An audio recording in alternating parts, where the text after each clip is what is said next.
We'll see revenues immediately from this. Our mill is up and running. We've produced some gold there.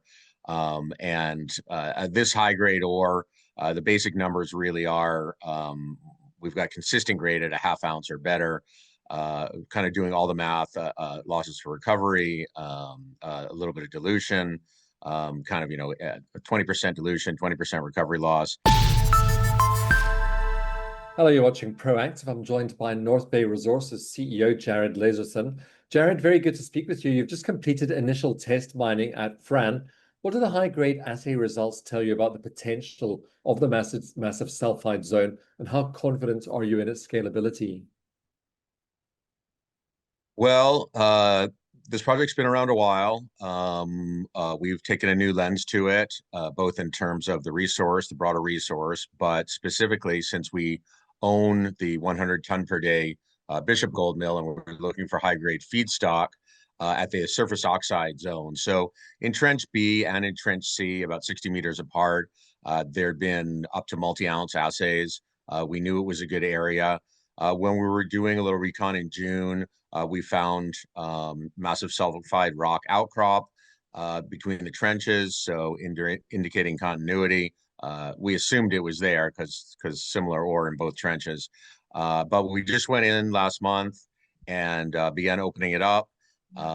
It's open both towards Trench B to the east, Trench C to the west, and then into the hillside to the north, and particularly at depth, grade or at least mineralization seems to grow at depth. That may just be a reflection of oxidation. There's oxidation in the first sort of meter or so. But in terms of opening up that specific area, things are looking very good, mainly in terms of grade. The ore is highly mineralized. I've really never seen anything like it. It's not a traditional vuggy quartz type gold deposit. The ore is really more traditional chalcopyrite, and really a gray with quartz veins. There's veins, but they're really veinlets. So my point really is it's very easy to see the ore. There's also a lot of galena and saprolite silver. So it's very easy to see and follow the ore. Like I said, it expands basically in all directions except to the south, which is the bottom of the hill, which we already knew from previous assays. So things are looking very good in terms of small scale, high grade surface operations, giving us feedstock to go to the mill. And we're very pleased with the last few weeks and that initial test pit that we opened up at Fran. So what are the next steps in the development timeline? How quickly could you see early revenues? Well, we'll see revenues immediately from this. Our mill is up and running. We've produced some gold there. And this high grade ore, the basic numbers really are we've got consistent grade at a half ounce or better, kind of doing all the math, losses for recovery, a little bit of dilution, kind of, 20% dilution, 20% recovery loss. And that puts us at around $1,100 a ton. We're about $400 all in cost. That includes mainly transportation. It's just under $300 a ton to get it to the mill.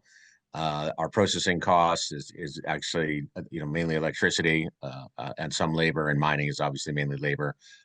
So we're looking at about a $600 to $400 split on profitability, $600 profit, and that's after refining. They take a percentage. So anyways, the long and the short of it is high profitability ore. We'll probably get truckloads out as soon as targeting the end of the month, maybe into September. And we're shooting for ideally we can get to 66 tons a week, which would be 3 truckloads. I don't know if we'll hit it. It may end up being 2 truckloads, but I think we can probably get to 66 tons a week, which is a gross value of about 75,000. So, not mining numbers, not huge numbers, but certainly substantial cash flow, certainly be able to finance the company from that. So we're looking good in the short term, and then bigger picture, which I think really is where everyone wants to know where this is going.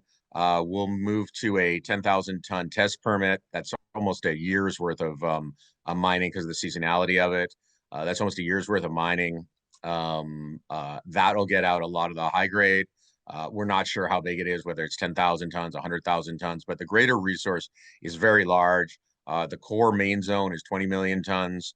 The east zone is 40 million tons, which is a major structure, basically a hill or mountain. So that really means moving to a 1 million to 2 million ton processing capacity, building a mill, and becoming a mid-tier producer. And so that really will start. We'd look at kind of a year from now. We would start to look at moving that ahead once the bulk sampling is done and a little more work in terms of engineering. But we would then move to the large mine permit and get that rolling in terms of building a proper mine on site. We certainly appear to have the resource to do it, and that would put us in the 50 to 100 million. I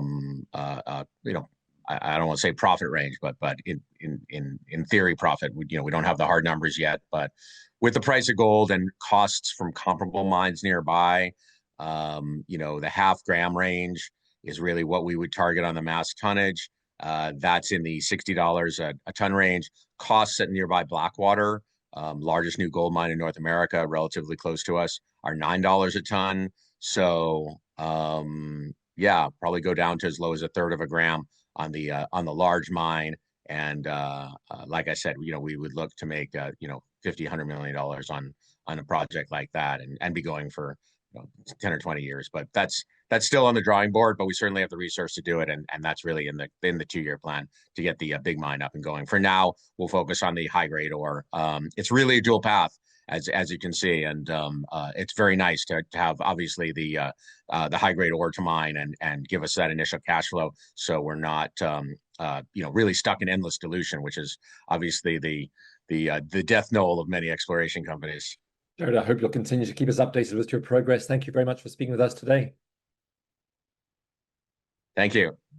Jared Laserson, the CEO of North Bay Resources.